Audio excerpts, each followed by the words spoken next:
Here are 5 simple tips to manage hunger, especially if you can find yourself fiending over Twinkies at 3 a.m. like an addict on a regular basis.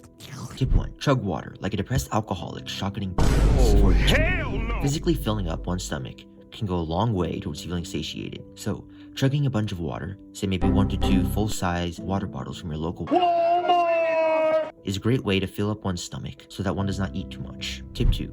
Eat at normal times. Instead of scouring in the fridge or ordering diarrhea food at the drive-thru at 3 a.m., eat at regular times each day. People often tend to naturally be hungry at the times that they normally eat, due to the daily fluctuations of the presence of hormones such as ghrelin, which is a hormone that regulates hunger. If someone begins eating at irregular times, even when they're not really hungry, their body can naturally adjust to be hungry at those times. This way, midnight snacking can easily turn into a part of one's daily routine. So, to avoid being that brutal, fighting in the Waffle House parking lot at 3 a.m., it's better to simply eat when the other mentally sane people eat. Tip 3. Stop eating dog shit food. Eating calorically dense food that has a high glycemic index, which is essentially a measurement of how quickly a food can make one's blood glucose levels rise, can induce someone to feel hungry even after they eat many calories worth of junk food.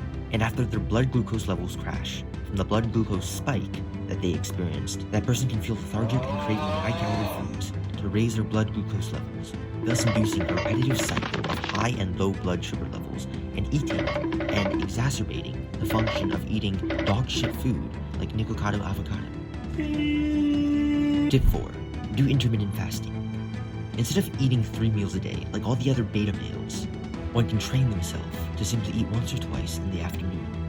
Besides the benefit of better time management and the increased ability to not get stomach cramps from eating right before intense exercise, intermittent fasting, which is simply not eating for long periods of time during the day, can induce one to eat a fewer number of meals, but eat more during each meal, which can contribute to physically being full and satiated, instead of constantly snacking throughout the day like a gremlin, and still feeling as though one's stomach isn't full. Tip 5. Eat vegetables. Foods high in fiber and nutrients, such as cruciferous vegetables and celery, as well as carrots and sweet potatoes.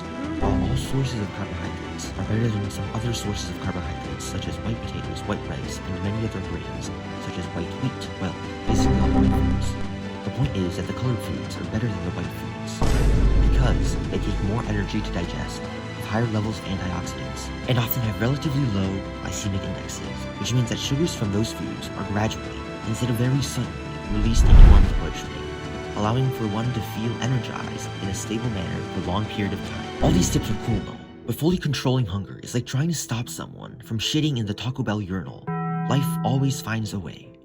If someone who is really fat really wants to lose weight, he or she can simply stop stuffing their fat face and deal with the hunger. People have fasted for days on end for centuries.